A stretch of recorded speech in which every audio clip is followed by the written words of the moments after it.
All right, I'm going to show how I get the seeds out of scorpion peppers. If you've never taken the seeds out of scorpion peppers, it's pretty easy. This is specifically for saving the seeds so that I can plant them next year. So you just basically need a blade. I like this because I can just buy like a stack of 100 blades for like $5, and when the blade gets old, I just swap it out. So get yourself a new blade, and then don't cut yourself. I open these just like a jack-o'-lantern. So just the same way you do a pumpkin. Take the top of a pumpkin off. You'll just want to go a little bit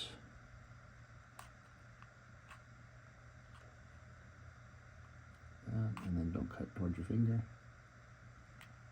And then I'm not cutting toward my finger, so I don't have to worry about slicing myself right there. And it looks like I didn't go far enough down.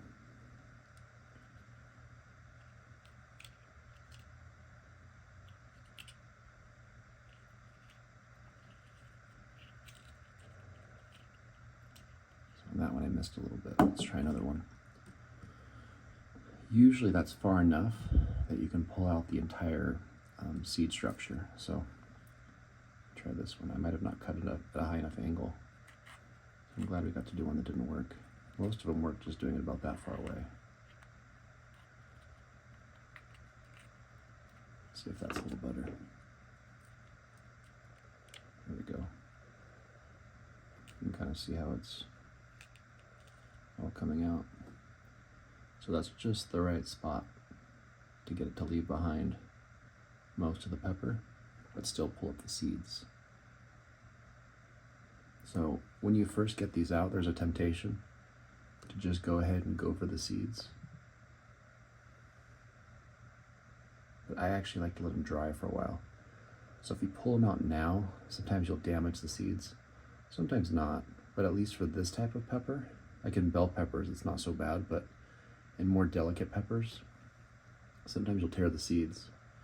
But I found if I just let them dry for a couple days and then remove the seeds, they seem to just come out so much cleaner. So I'm just gonna actually save these tops and just let them sit on a piece of paper. So it doesn't have to be printer paper, whatever blank paper you have. All right, both of my arrow gardens started cycling water, so I'm just gonna go into double speed.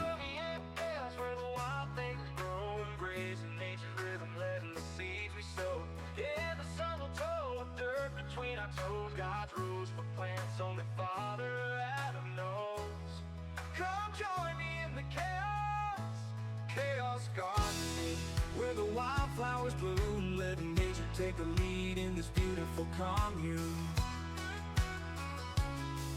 Come join me in the chaos where the food forest thrives, in the joy of growing our hearts come alive, embracing the mess where nature takes control.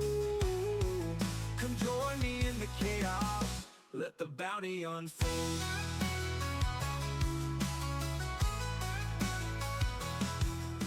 And then something I forgot to mention, or did I mention this? I don't remember if I mentioned this, but it's obvious, don't touch your eyes.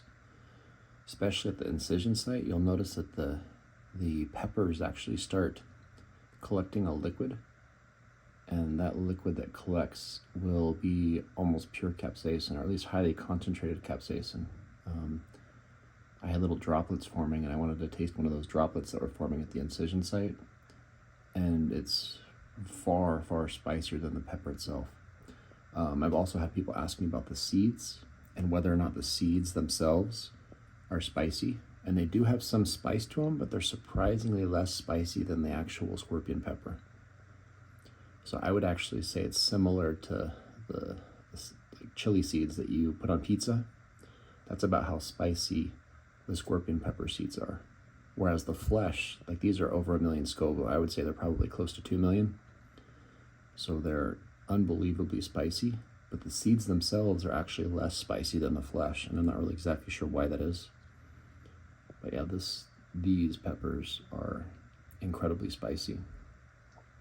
I usually will use a few of these to flavor like a half gallon of hot sauce.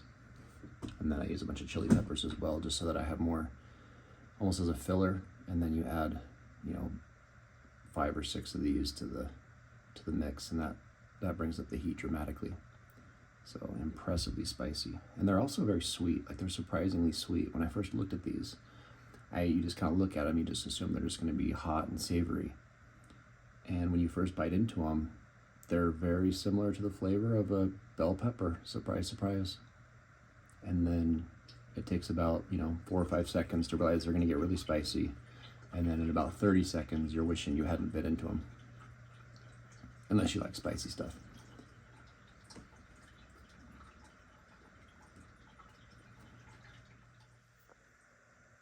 Okay, after letting these things dry for a couple days, the seed should come out pretty easily without tearing.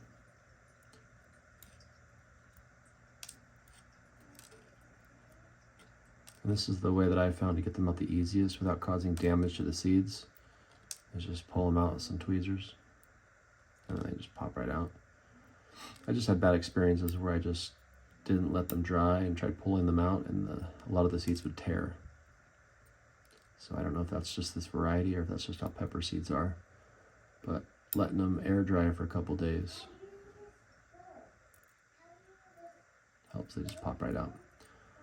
So easy as that. And then you can just collect them, and I'll probably let them sit out for a week. I've made the mistake of bagging up seeds too early, putting them in a bag and not having them dried out enough, and they'll mold. So I'm probably gonna leave them out for at least a week, just to make sure.